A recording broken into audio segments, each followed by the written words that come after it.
This is already at a level of heat that I probably wouldn't order myself. I didn't do that much research. Cheers. I think I'm doing pretty poorly right now. So while you're tearing up, I can't even speak right now. What is? okay. Do you have a beer or Yes. water?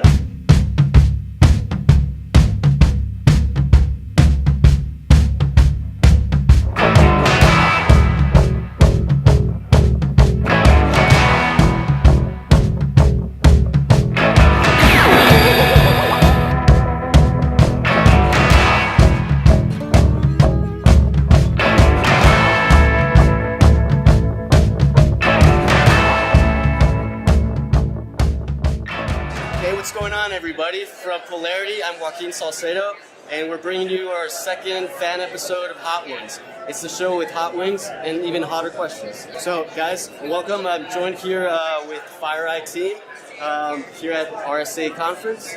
We've got Alex Lanston. Nick Carr. Christopher Byer. Okay, so these are the firefighters of cybersecurity, and we're here to possibly start a fire. We're gonna start things off with a classic sauce from DC area.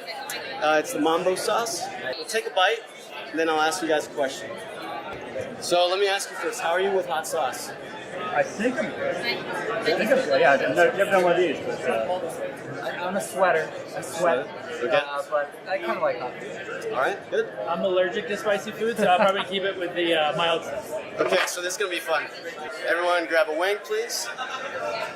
Let's take a bite. Okay, jump in.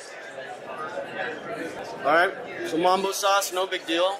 Really just kind of tasty, flavorful. So let's start off by asking, what are your top 3 favorite security conferences? Don't feel obliged to pander because we're at RSA. No worries. I like DerbyCon. I've been there the last 2 years. It's pretty big, but it's a fun conference. And I'll just do one. Yeah, and why? BrewCon, because it's in Brussels and awesome beer and great people. Okay. Yeah, for DerbyCon, for me, they just let us submit. We just totally improv our speech. It's like it's a weird conference and fun and has some character. Has a lot of good speakers too. So, What's your favorite? my favorite, you know what? Interpol has a cyber conference once a year where it's a mix-up of all, police from like all over the world and cybersecurity people. And multiple times at this conference, I was like complaining about the threat actor, Right. and a law enforcement guy was there and said, "You have information on this guy? Give it to me. I'll take care of it. we'll take care of it. On the spot. Yeah. So it's pretty cool. That's always nice. So we're gonna move on to wing number 2. That's gonna be actually from the Hot Ones crew. It's their branded sauce called Fiery Chipotle. Not FireEye Chipotle, but Fiery. It's all right. Nobody's perfect. What I want to know, and what would be interesting for most folks out there watching, is when you guys are in the zone, when you're on site with a client, or just working on your own stuff, do you guys have any rituals? You play any jams to get you going? Can you walk us through that process? Back in the day, there was we don't go on client site that much. A lot of times, I guess people don't want the mandiant guys there sometimes, so they'd be remote. We had these war rooms. Right. Mm-hmm. And there was a DJ Roomba that would, you just mentioned the jams, so that used to drive around and play music in the war rooms. And I'm trying to think if there's any traditions that we do. Try these out. Let's get these. Cheers. He's already in. Yeah, so that. DJ Roomba. I'm not familiar with DJ Roomba. Oh, like a How's that go? Roomba robot that would drive around the room and play music. People would stream it. Oh, that's right. Okay. I'm trying to think, what kind of traditions do we have? I think War Room is probably the best just because doing instant response is really collaborative, right? You have to basically fuse like what you're finding and what you're seeing, and then working with somebody else. So then, like, you're all working together towards one shared objective, but you have to be sharing information really like free flowing, and things may be happening really fast. So the more that you can be physically co-located in like one room where you can actually share that as best as possible, Right. I think you're going to get the best outcomes because you have one person who's working on one thing, like working on one task, and they'll like pick it back over to other people, and it's like a big puzzle, but you don't have the way to describe it's like a big puzzle, but you don't actually have the box top of the puzzle and know what the pieces are. and you even have all the pieces, right? So you ask questions and you do investigation and you get more pieces and you have to kind of figure out how they work together. And Right. So the easier it is to collaborate, and the better setting, the better mood you guys can all have that when you're doing this work, the more fruitful your results will be. Right? Sounds like you need to look at Polarity. Wing number 3. All right. So we've got paint is good, Louisiana style. This is actually my favorite. The next question I have for you guys is, you guys are very well known in the industry for hindering the attempts of a lot of cyber criminals, all sorts, right? Have you guys ever been targeted personally? Has that ever been the case? And what did you do about it? Yes, and maybe we can talk about it some other time. Fair enough. Anything like It's a super weird, high level? it's a weird time. Like, I wasn't at Mandiant and FireEye during the APT1 days. So now there's this weird thing where attackers are getting techniques online from Twitter, people sharing them, and obviously it's a great source of data. They're involved in social media. Like, a lot of these things that didn't exist or didn't engage in the same way back then exist now. So when we have like webinars, the whole side of sharing when we upgrade APT group and stuff like that, they're on them. They sign up and sort of troll. The weird thing is there's like we did a lot of responding to APT-29 and the Russian attackers, and there's like tradecraft and kind of like a mutual respect. Some of the maybe emerging attackers, some of the ones we've come out with over the last year, approach things a little bit differently. So there's been more like, personally directed comments and threats and things like that on social media channels. There's one time I emailed a bunch of like Tibetans and like Falun Gong and Uyghur type people, and I said, hey, I found a site that they had, basically I'd known that they were getting targeted, but I didn't know they'd been compromised. I emailed a bunch of them. I said, hey, just let you guys know, we have some free services we can offer you, we can help you out, protect you against some of this stuff. And one of them was compromised, and within a day, the Chinese government had turned around, or actors supporting the Chinese government, had turned around my email, taken a PDF of our website, weaponized the PDF, and then sent it out to like 100 calling. Oh, wow. And then included all my information at the bottom, like my name, my phone number, my email address, anything was in my signature form. I got a call in the middle of the night from one guy from Sun Micro, who's a friend of mine, government guy, and someone else. They're like, hey, just to let you know. Alex, what the hell are you doing? They're using your name for spiritual stuff. I never told my mom about it. When that happens, is there any sort of sense of respect? Obviously it's not good, but are you like, wow, that was a good move? Kind of playing chess a little bit? It's a little badge of honor, I guess. I think there's typically a lot of respect, and we try to be respectful in most of our communications around attackers, and when we reveal things, there's a lot of concern about FireEye is a global company and how is that perceived. You're writing yourself out of working with. We obviously do a lot of work with certain governments. We probably like to work with all governments or lots of governments, so that kind of gets in the way because APT groups are nation-state sponsored. So I don't know. We try to keep it mutual and respectful when we're talking on a personal level, and I guess that's just, we hope for that in return. The next sauce we're going to go with is called Zombie Apocalypse. All right. So we're entering kind of a weird stage. All right, so before we jump into these ways, a movie coming out, big movie Solo, right? So in light of that movie, everybody knows Han Solo shot first. What should we do to shoot first as security professionals? You know what? I actually kind of really like these automated red team companies that will take any exploit that comes out, hey, there's a new Office exploit, there's a new IE exploit, and they have automated spear phishing programs that just test your defenses against whatever just came out that month that you might not be patching. I actually think those companies actually do a pretty good job. And there's 3 or 4 of them that they're all pretty similar. They make it easy for people to test their detections and stuff like that. So it's a cool idea. Prior to working here, I did red teaming and pen testing, and I'm a big believer in the only way you're going to figure out where your issues are either by a bad guy figuring it out or by you figuring it out. So if you can either yourself internally or hire somebody to come in and test yourself, Right, be find proactive. issues you didn't know about, and you can also kind of push your own teams, especially if they don't know that you're doing the red team assessment. You can actually do it's like, do I actually have the controls in place and the processes and the tooling and the people to actually find something that emulates a financial direct group or something that's real for your industry. One way you're going to get better is by like test, implement better either controls or products or processes, and then retest and see how you do over time. Is there an average of how many times? This is just a continuous effort, right? It's just got to be iterative. Yeah, it's not a one-time thing, right? It's almost like a mindset shift that your organization needs to have. You guys Feeling it? struggle with it. I think it's Scotch bonnet pepper. Oh, so you're into hot stuff. Oh wow, I mean, You're, that was a very specific pepper to Right. call out. FireEye, obviously very well known APTs. So APT 37 is known as the Rebirth, right? So the next sauce we're gonna have actually is using Ghost Carolina Reapers, the Mad Dog 357. okay, It's got a bullet on it. perfect.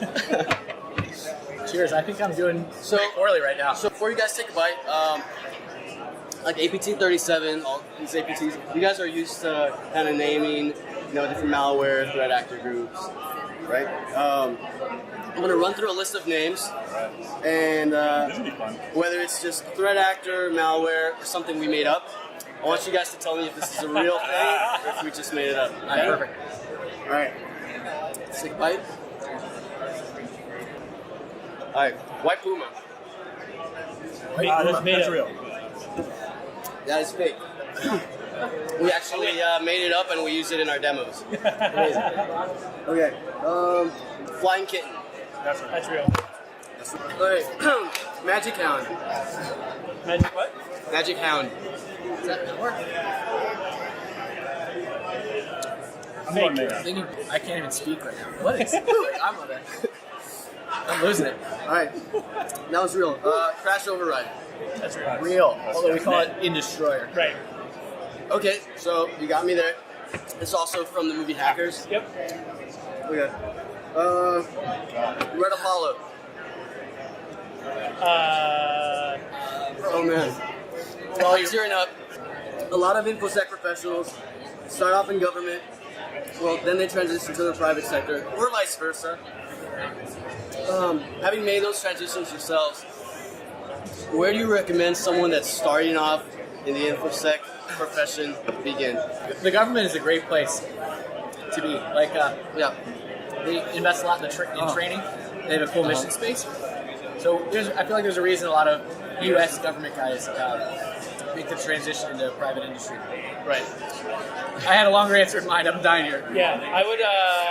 My background, I came from consulting. Yes. And what I would say is the benefit in starting in a consulting, regardless of the consulting organization, is you get to see lots of different things in a really short period of time. Right. And so you get to learn a lot faster because you're exposed to so many different things. So I'd say consulting of some kind is really, really, really beneficial. I suggest people either start at a help desk. Maybe work at a help desk anywhere. It could be their university, it could be government, or they're a sales engineer. Sales engineers get exposed to very wide varieties of architectures and infrastructures and gear, customers. That was like nothing I've ever had before. So some of our best consultants on the mandate side to do remediation were sysadmins. Right. So that's an awesome skill set for people that try to break in, get involved in remediating incidents. Do you have a beer or Yes. water? To throw off, I don't know. Yeah, I've never been nauseous. Good interview. Good hang. Nose is running. I didn't have a cold before I got here. We're in the trenches here together, right? How reminiscent is this, if at all, of other situations you've been in when you're trying to get to the answer and it's a race against time. You got to be both fast and thorough, and the odds are not looking in your favor. I mean, I think in general, just when it's hot and heavy, you're working long hours, lots of people in one war room together, food of all kinds coming in, and you're just working crazy hours trying to get to the answer as quickly as you can, because you can never get to that answer fast enough, right?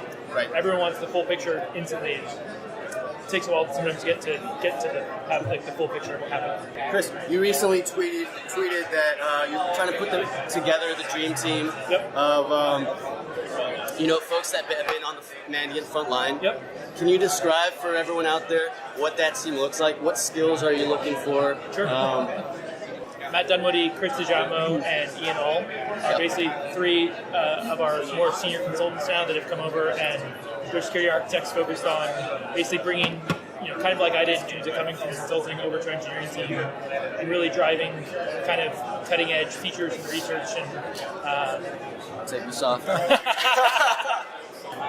So yeah, no, I'm really fortunate because they're like really amazing in terms of backgrounds, and I think they're excited too in terms of being able to have a pretty big impact on driving features and prioritization. You know what this is reminiscent of? And this is a sensation that I believe we've all had, or maybe not. When you're handling malware on your work laptop, your Windows laptop, Nice. and you accidentally run it. And It's like stepping on a mine. High pocket factor. you run it, and you just, oh my god. I'm connecting my VPN right now. I'm at work. I was trying to come into my work. Maybe I was just trying to double click to rename something and I didn't wait long enough. And I ran it. Pretty much like right now, you flew too close to the sun, and you got burned. Yep. This just feels like to me doing like really crap. I used to do like ICS IR, and they would just send you to the worst locations, like with no windows or just hot, or you sit in the server room because they couldn't figure out how to give you like remote access in, so you'd just be there literally plugged into an appliance. This is what this feels like. So we literally have hundreds of thousands of Scovilles coursing through our veins. Pretty much what a network must feel like when it's getting breached, when it's getting burned. Take a bite and I'll ask the question. Cheers. See you on the other side. This is the bomb beyond insanity. This guy right here. I feel like I'm going to throw up. There's a few sisters on LinkedIn. I don't know if you've really seen their posts, but they're now offering kind of do's and don'ts for how salespeople should engage. Other than this experience right here, right now, are there any other cringe-worthy experiences you've had with sales folks, either here at this conference now, or just in general? And what would you recommend are the tactics salespeople use to really get in front of someone that might actually need their solution? I can start because, as far as tactics that are actually helpful, it would be explaining what problem you're solving up front, because like a lot of people might not have that problem or might not be familiar with the company, so just like leading with that. But I'll tell you, being with Mandiant and FireEye, you get shooed away from a lot of booths. Like, it's just very weird. You'll be watching a demo, like every conference, people will say, no, get out of here. You can't have like whatever swag, and it's very odd. It's a community, Right? and a lot of the If I times, really want to know, I can figure out what your product does. Just tell me. It's not that big a deal. You don't have that many trade secrets, or you wouldn't be here. I would hope it's not sensitive intellectual property to show you a UI or like step through how something works. If so, like we have a pretty brittle thing you're selling. Yeah. So how does everything work here? You know what? You know what's my number one thing? Yeah. Is when a salesperson or a sales engineer won't tell the customer how something works. There's a lot of vendors here who have like magic waving about. So they're kind of skirting around the issue. Yeah, just tell me how it works. Like, okay, maybe you have some deep intellectual property, but you probably don't. Like, just tell me roughly what it's like. Right. By the way, that's a slow heat right there. We were talking about how that wasn't too hot. It's a creeper. It's a creeper. Yep, Yeah, shaking. it's kind of like your adversaries are just probing at first. It's a lot of probing going on. Then you get the payload. Over promising, kind of to your point about like not really telling how the inside, but also over promising like what something is, or I'd say is So rather than just saying I don't know. right. We're gonna play a contest. Okay, so what we're gonna do right now is we've got this game where there's gonna be a list of a few dozen IP addresses, and there's gonna be 3 IP addresses, kind of like a Where's Waldo type of thing, that you have to identify in that list, and you just click on it as soon as you see it. Okay?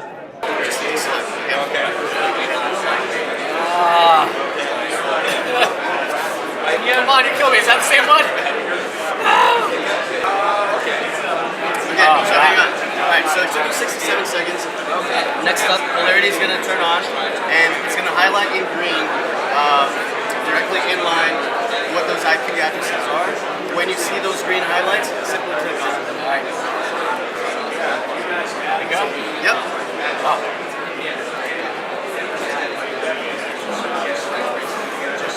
So it took Polarity 9 seconds to identify those. This was good. We all went through this experience together. We were in the trenches, just live here at RSA conference. 15 seconds, 30 seconds if you want. Please let us know what you got going on in your life. Tell us a little bit about your podcast, State of the Hack, and what FireEye is getting into right now. You want to go first? Sure. Cool down. Yeah. So Nick and I do kind of a monthly State of the Hack series, kind of a live Twitter session where we just kind of freeform it as much as we can, right? Take what we're seeing in different, across all of our different product country investigations we're doing, and just kind of try and share some of that back with the community, just kind of freeform. At some point, like, there's a lot of things get released, and we're like, oh, we knew about that, or people internally, like, we had a lot of info on that.